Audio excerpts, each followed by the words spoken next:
World War II involved more than just battlefields, it unfolded in homes, forests, and workshops. Ordinary people and soldiers were forced to think quickly and innovate with limited resources to survive. Many of their clever hacks and tricks have faded from memory, overshadowed by modern technology. Yet, these strategies remain surprisingly useful today. From food rationing to clever camouflage and communication methods, wartime tactics focused on maximizing limited resources and preempting danger. For history enthusiasts and survival advocates, revisiting these wartime hacks reveals practical lessons that can easily be adapted for today's world. People transformed common household items into effective defenses during this tumultuous time.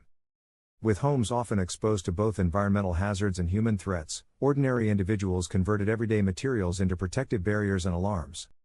They repositioned beds to block entrances, created obstacles using barrels and trunks, and strung tin cans filled with pebbles to make noise if anyone tried to enter. These makeshift defenses weren't designed to thwart a professional soldier, they aimed to delay and alert, granting families crucial moments to react. This principle can still be applied in homes today.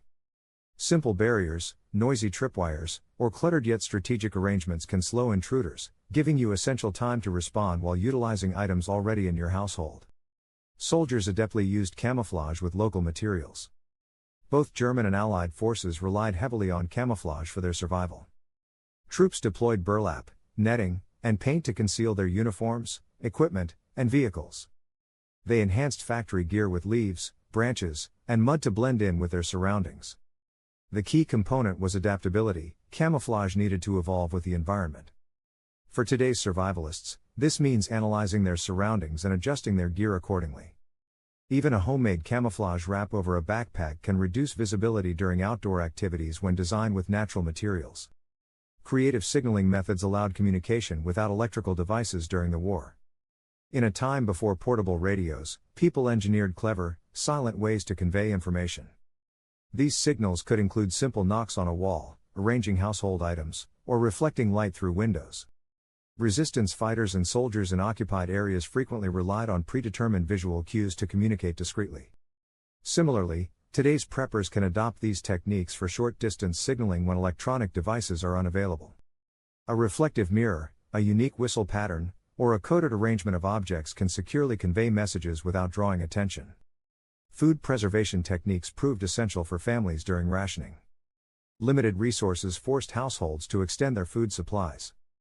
Methods like burying root vegetables in sand to enhance their longevity, fermenting cabbage into sauerkraut for vitamins, and drying herbs using low heat became commonplace. These low-tech preservation methods remain valuable, especially for gardeners seeking natural food storage solutions. Even the modern homestead can benefit from sand bins, root cellars, and indoor drying racks. Clothing and textile hacks grew crucial due to shortages and adaptations for uniforms. With clothing rationed, repairing and repurposing garments was vital. Soldiers patched uniforms with scrap fabric, transformed pillowcases into useful bags, and dyed faded textiles using natural materials. Such techniques extended the life of gear and enhanced its utility in the field. For gardeners, campers, or preparedness advocates, applying similar techniques can prolong the life of worn clothing and minimize waste. Trench and barrier construction offered protection from danger. From soldiers on the front lines to civilians safeguarding their homes, trenches and temporary barriers were widely utilized. Civilians dug simple foxholes or strengthened their weak points with sandbags.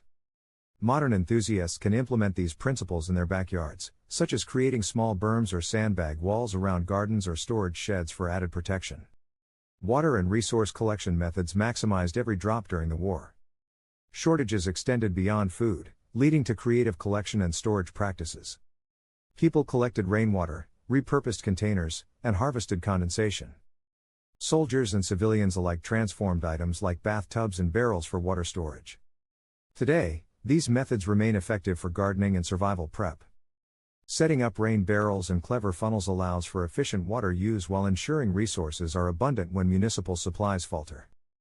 Ultimately, mental discipline and improvisation were as crucial as tools during wartime.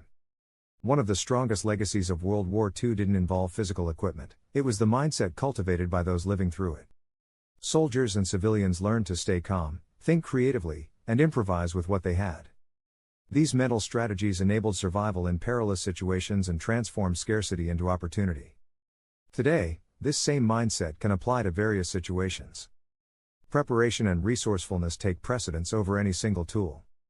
By practicing adaptability and staying calm when faced with unexpected challenges, anyone can utilize the lessons learned from World War II in both historical and modern contexts. The innovations born from necessity during this era have proven enduring because they work. From clever camouflage and food preservation to water collection techniques and the importance of mental resilience, these lessons remain valuable for historians, survivalists, and gardeners alike. While the tools may have evolved, the timeless principles of resourcefulness and creativity still resonate today. For those interested in exploring history-based survival skills that are relevant now, consider subscribing to From the Ashes. Share this video with others who appreciate practical knowledge. World War II extended beyond armies. It was fundamentally a battle of ideas. Many of those ideas can still be applicable right in your backyard.